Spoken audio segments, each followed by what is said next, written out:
Okay, now back for the fourth lecture, mini lecture for AREC 173 for October 19th to 23rd. So we've talked about sort of the Borlaug hypothesis about intensification and its effect on land sparing and how that may be negated, the yield effect on reducing kind of the area needed to produce a certain amount of land being negated by the rebound hypothesis, the rebound factor, and at some extreme increase in productivity, say yield, may actually lead to an increase in the area cultivated in that crop, and in which case we would say that the Jevons paradox holds. Okay, that's one thing we did. We also talked sort of about where are we historically relative to that intensification versus extensification. So to what extent has intensification become the new normal for how we expand the agriculture production compared to extensification? So there was trends up until the 80s or 1990s of increasing share of production increases were due to intensification. But then something happened around 2007, 2008, where we've now had a kind of new rise of extensification. More land and more share of the increase in production is due to expanding agriculture into new land, which is really a bad situation. So I'm going to share my screen again. So we talked about then kind of two, so what's the alternative to intensification? One was other land sparing practices, like just getting more out of your land, right? By kind of using your land more intensively, not just for one crop, by mixing crops, you can get more production in total from the two of them. And in some cases, so things like intercropping or double cropping, getting more out of that. Another possibility that we really have great hopes for, but is still challenging, is ecological or sustainable intensification approaches. So and there we think about this might be not just land sparing, but also land sharing, right? So so we think about these as practices that meet rising needs and build socio-ecological resilience. So we're less vulnerable to things like climate fluctuations and enhance the natural capital. So we talked about the 5 types of capital when we're thinking about sustainability. And where sustainability, we're getting back to the sustainability thing, definition here is, can we enhance natural capital and can we live within the safe operating space for humanity that Rockström has laid out for us? So this is a definition that Johan Rockström uses in his work.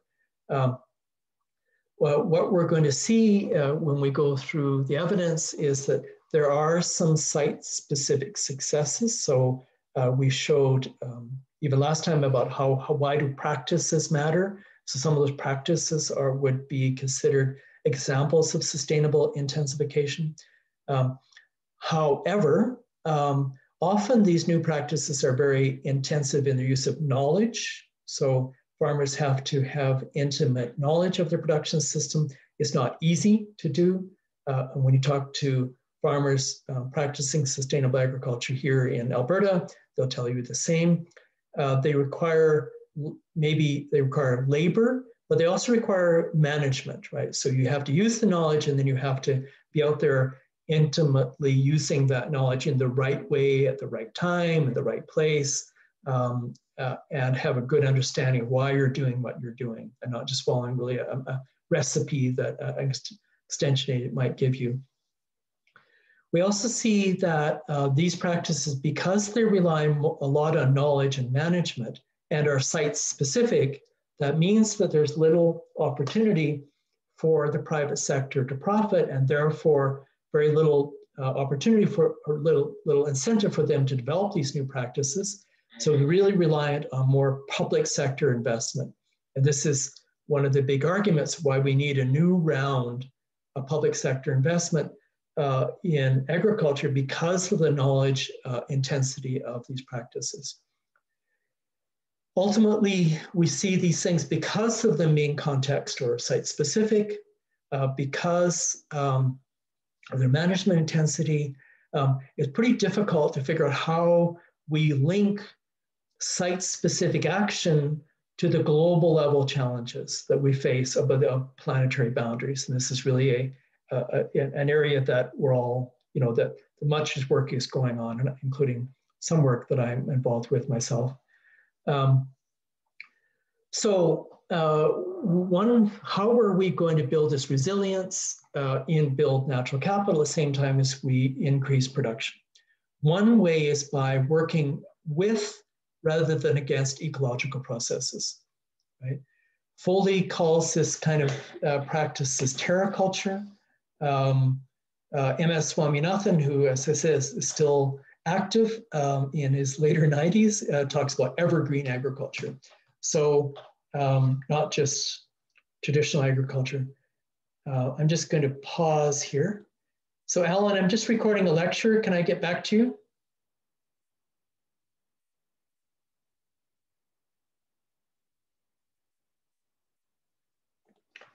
Okay. So here's some examples of ecological intensification. We're working with ecological processes. We've got things like the system of crop intensification, and that is an interesting system where you manage the water, you manage the planting density of your seeds or seedlings, and you manage the way that they get water to build the root system. By having healthier root system, you have a healthier plant, which is both more productive and more able to withstand various types of attacks like droughts. So there's a system which has been developed in Madagascar, which is slowly getting uptake elsewhere in the world. We have things like integrated pest management, which involves careful observation, things like biological controls, like using natural pests rather than chemicals, and then very judicious and careful use of pesticides only when you need to. We have things like water harvesting or tide ridges, and I have examples of that to better use water so that water isn't rushing off and the water is better available to the crop and more sustained across time. Things like crop mixes to reduce the risk. And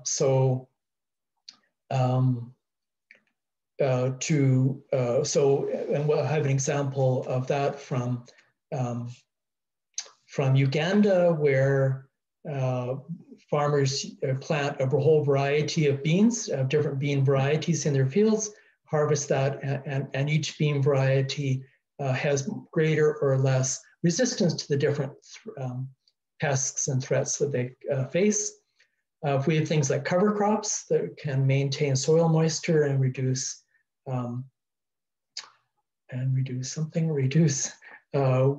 weeds, and we have an example of that from Alberta, or conservation agriculture, which involves really careful management of the organic matter of soils.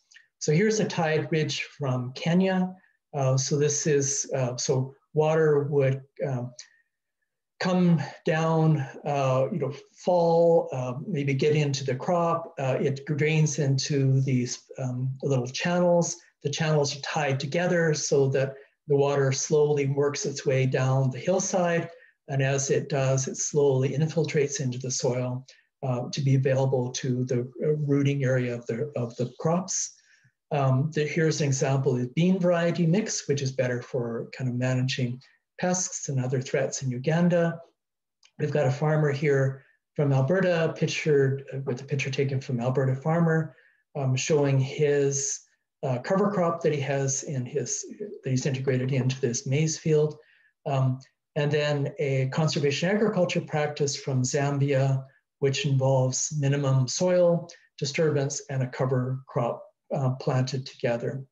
So many of these have been used with good success in particular places, which is great. Some of the big examples are things like zai pits in the Sahel, in the semi-arid area of West Africa, where farmers where there's very, very little rainfall and relatively unpredictable rainfall. In that case, farmers dig little pits and little channels into their pits. They plant their crops in the bottom of the pit, and when water comes, it kind of channels into the pit, and it brings organic matter with it, which then nourishes the plant. So a very labor-intensive but effective way of dealing with water scarcity and getting also more building up soils. Minimum tillage here in places like Brazil and here in Canada has been very important. Context-specific success in reducing the environmental damage of crops. I talked about the rice intensification system in Madagascar. So we've got these things which have been adopted at some scale and have potential for increased adoption elsewhere. As I said, these, like some of those other practices, are more knowledge, the integration practice is more knowledge intensive, more management intensive, and often they require different types of capital, like capital you can build on your field or capital you need to buy. As I said, less prospect for private sector profit and difficult to figure out how to kind of build from farm level action to these global level issues. So fairly similar for these ecological approaches to the integration approaches in terms of the challenges. So that brings to an end this lecture for today, and I'll be seeing you guys in a few minutes in the Zoom session. So I'll stop share and stop recording.